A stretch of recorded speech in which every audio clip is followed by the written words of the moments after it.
There is one more thing that I wanted to share with you, right? However, that is not the part of this whatever of our basic, but it is something that is in very advanced. Every one of you have the full intention of going through the underwriting training and want to know each and everything of underwriting, right? 100% of underwriting.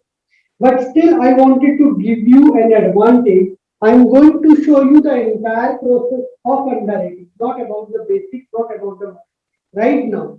I'm going to tell you what is the total funda behind the underwriting, how if you want to appear for an interview, how you need to tell them, okay, this is what the underwriting I do, or we need to do, or we are supposed to do, or we should do. I'm going to give you, or I'm going to chart out that plan in front of you. If you want to write it down, you can write it down and appear for an interview, pass out the interview and become underwriter. Okay. So how that happens, whenever it comes to, flow, somebody asks you, okay, do you do underwriting, and you say, yes, I do underwriting. I'm already working in the underwriting process or pre-underwriting process. They might going to ask you, how do you process the file? So you should have a plan to do that underwriting, right? To tell them this is how we are going to process the file. I'm going to give it to you right now, write it down, and then if you do not have any intention to move forward, it is the best that I can do for you. Okay. So the first of all, whenever it comes to the underwriting, how we should proceed, right? You need to tell them, you need to tell your interviewer, this is how we do the underwriting. First of all, we go to the 1003 document. We go to the 1003 document, right? And we review this. Now there are how many 1003 there? Do you know? I know that most of you know the 1003, right? Or most every one of you must be knowing what is 1003. Is there anyone who wanted to tell me what is 1003? Thank you. So I will not be going to discuss what are these documents, but I'm just going to give you a flow of underwriting. How underwriting is being done or should be done. So first of all, obviously you need to tell them in your interview that okay, first of all we get a loan. We have some a system in our LOS, that is loan operating system. LOS like Encompass. We have a system like we have been given with the queue. We just go to that queue and we pick out whatever the loan I want to, or according to the instructions. I pick the loan, I enter that number, and I double click on it, and I am inside my LOS. Right now, in that LOS, I open the document that is 1003. But before open, when I say open the document, that means hard file, right? Hard 1003 or hard file, right? Hard document that opens. But before opening to this, I go through the soft 1003. Soft 1003, soft loan application, right? Now, what is this loan, a soft loan application, and what is hard file? Hard file or hard application. Whenever someone, going to give us a 1003 signed, and then we are going to scan it, or even if it has been filled out online and it has been signed by borrower, even electronically or maybe wet signed, we are going to receive that file from the borrower, and we are going to put that and save it in the electronic folder, right? Wherever, like you receive a photograph in your WhatsApp and then you save it in your photos or in your folder. In the similar way, in this LOS, whatever the folder where we use to put documents, that is the document that has been saved there. That is the hard file. The next soft 1003 or soft loan file or loan application, that is, it is your LOS, right? And here are the different tabs, right? What are these tabs? These are the tabs where you will be having a different option, forms, and here we will have a screen, right? If I'm going to select the page 1 of 1003, if I'm going to select it, all the information about the page number 1003 that I could see in the hard file will reflect here with the field number. I can make changes whatever need to be changed. That is the soft file. If I am going to click here on the page number 2, then it is going to reflect here in the page number 2, and if I need to make changes, I can make changes, right? So what I am going to tell you, what I am telling you, these are the two documents, two different documents. I am going to start my file. It's not the document, it's the screen. So first, before going to the hard file, going to the folder, first I will go to my LOS, and screen by screen I can quickly check what all information, what is the loan number, whether it's a refinance, whether it's a purchase, what is, how many borrowers are there, what is the loan amount, what type of loan, conventional, effective, BA, what type of loan, whether it's a purchase, it's a cash out, it's a no cash out, what is the product, how long is the term, right, what is the interest rate, then how many borrowers, what are their employment, what is their residential history, employment history, what are their expenses, what are their assets, and that is how I can, what are the declarations, how much close, cash to close they need to bring in, whether they are male or female, who is the male, who is the female. I can check who is the loan officer. I can check quickly within a second in this soft application. Click on the first page. I can quickly go through. Second page, quickly go. That is how you are going to tell to your interviewer.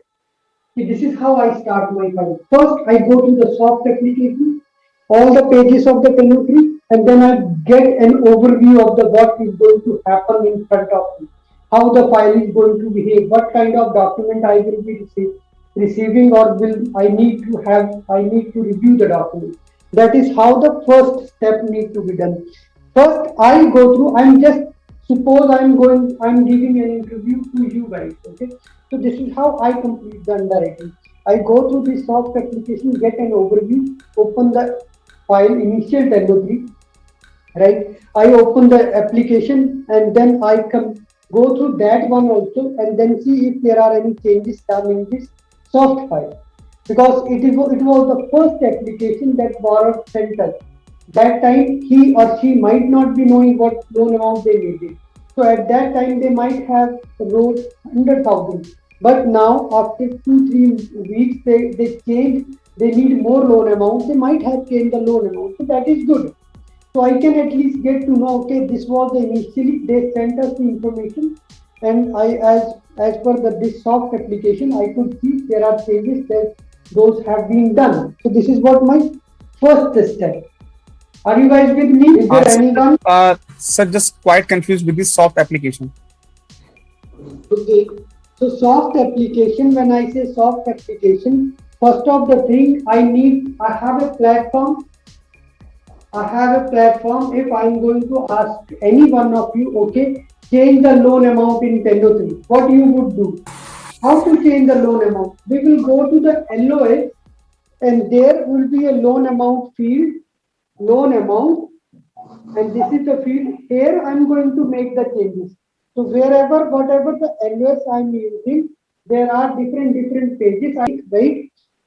That field, those fields, or that screen, I would say soft application, or that screen is what I am telling you, the 1003 or the soft 1003. So means the soft application is your Encompass? It is just an overview. If anyone wants to appear for an interview, it's the best you a heads up. What step, okay, that you are going to review the 1003, that is the soft application, as well as the hard file. Now we are done with the 1003. We got an overview what is happening in this loan. The next document, step number 1, step number 2 is going to be our photo IDs. Photo ID. This is the second document that we need to see, that we need to check.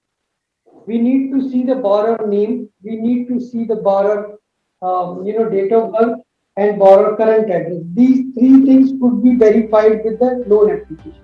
Should match. If there are differences, those are the discrepancies. Number 3. Okay, step 1, step 2, step 3. After photo ID, What is the next document that we are going to check? That is the credit report. That is the credit report, right?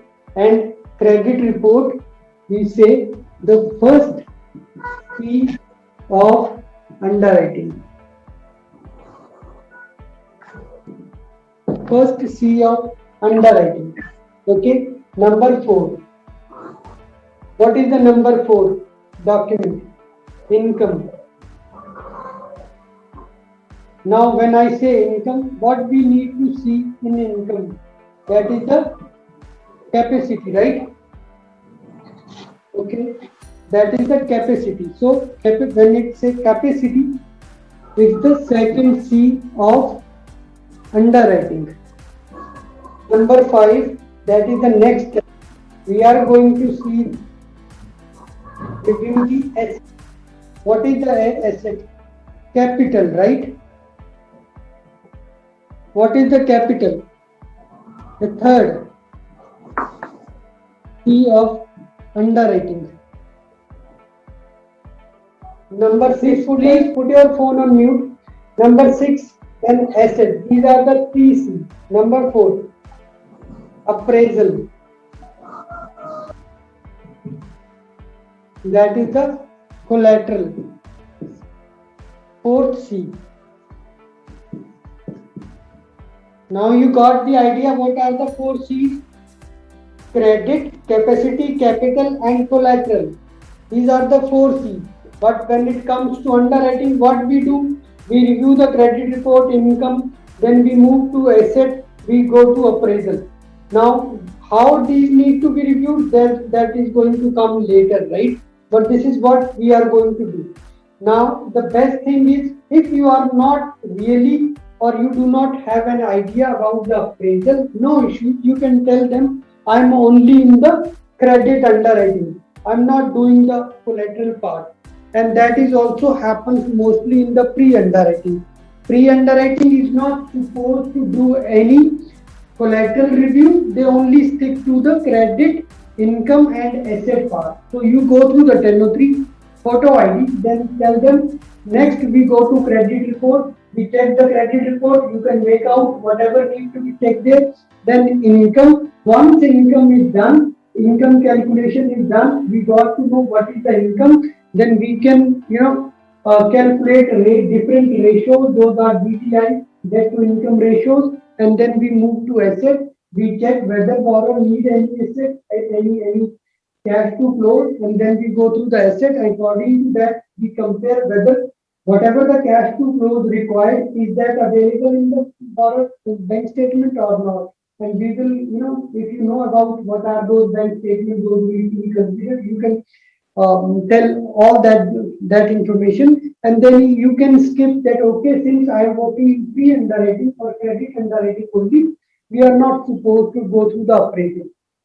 We only go through some. If we hardly receive appraisal, but sometimes if we receive appraisal, then we only check certain points like property address should match and what is the value on that.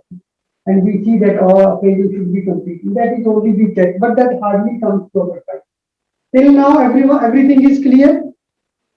It's related to your interview, not related to underwriting. For interview, you can tell this is the flow of underwriting, okay? And then you go to the condition part, right? The next is condition. Now, what are those conditions?